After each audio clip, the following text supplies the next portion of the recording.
Chapter 5. Women of Valor. Tanuki was not alone. For a long time, Amanda had assumed the tension in her home was personal, a clash of personalities, a difficult adjustment, a generational misunderstanding. But one afternoon, she realized something deeper. This was organized. It happened on a Thursday. Amanda had returned home earlier than usual. Her meeting was canceled unexpectedly, and for the first time in weeks, she felt relief at the thought of quiet. But as she stepped into the compound, she noticed unfamiliar cars parked outside. Laughter drifted from the living room, not light laughter, but the kind layered with meaning. She paused at the door before entering. Inside, Tanuki sat confidently at the center of the room, dressed elegantly in lace, her posture regal. Around her were several women of similar age, adorned in gold jewelry, matching head wraps, and expressions sharpened by shared understanding. Moji Adegbenro sat closest to Tanuki, nodding as though absorbing instruction. Amanda's presence quieted the room momentarily. "Oh," Tanuki said smoothly, "you're back early." "Yes, Ma," Amanda replied softly. "We are having our meeting." Meeting. The word lingered in the air. Tanuki gestured vaguely. "Go and prepare something light for us." Amanda nodded and walked toward the kitchen, but her steps slowed when she heard the first clear sentence. "You must never allow them to feel too comfortable," one woman said firmly. A soft murmur of agreement followed. Amanda froze behind the kitchen wall, her heart beginning to race. Tanuki's voice rose next.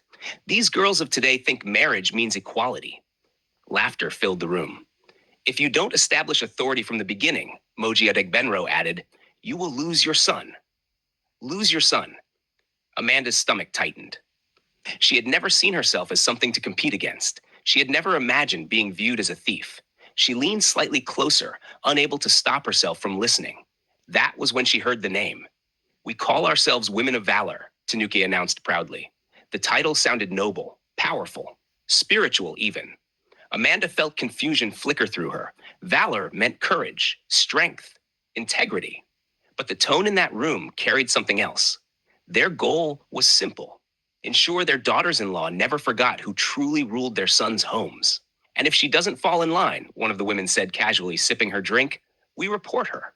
"Immediately," Moji agreed. "And divorce will follow," another woman replied. The words were spoken like routine, like procedure, like strategy. Amanda's fingers tightened around the kitchen counter.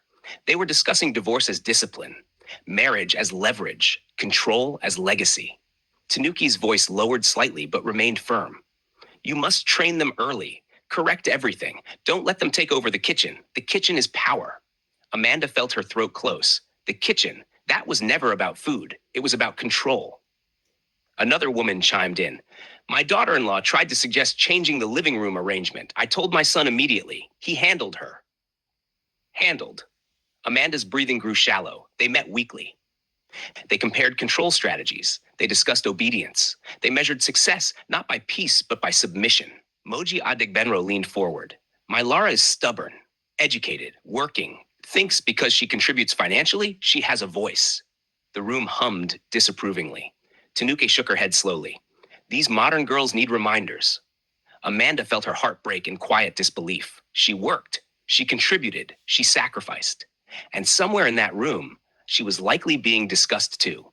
Reduced, analyzed, managed. "If she doesn't fall in line," one woman repeated, "we report her. And divorce will follow." The sons never asked questions. That was the most chilling part. The sons obeyed, not because they were cruel, but because they were conditioned.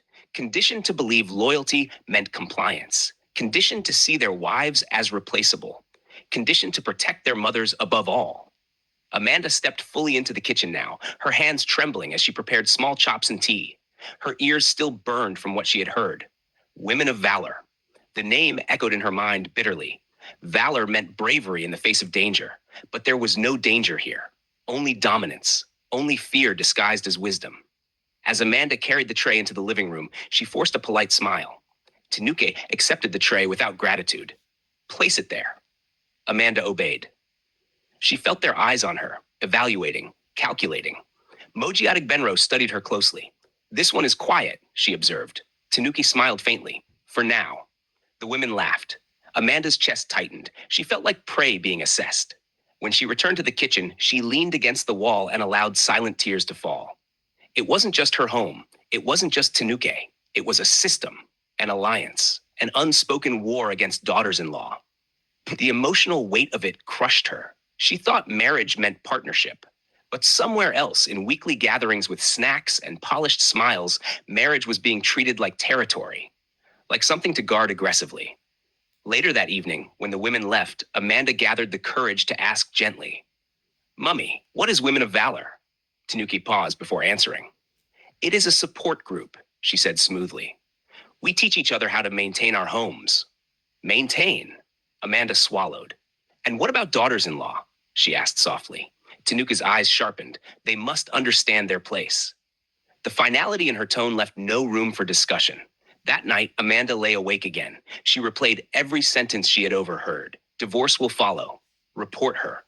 Train them early. She realized something terrifying. If she ever resisted openly, if she ever demanded boundaries, if she ever said no, her marriage could be placed on the table like a bargaining chip. And Stephen might not even question it. The thought made her chest ache. She loved him. She still believed in them. But she now understood that her marriage was not just between two people. It was entangled in an ideology, an inherited loyalty, a generational fear of losing sons to wives. Amanda wiped her tears in the darkness. She had walked into marriage expecting love. Instead, she had entered an arena she didn't know existed. A quiet coalition of women who believed power must be preserved, even at the cost of peace. The name Women of Valor would forever sound different to her now. Not noble, not empowering, but calculated, strategic, threatening. And as sleep finally overtook her exhausted body, one truth echoed in her heart. She was not just fighting for her voice in a home. She was standing against a system designed to silence her. And she was alone.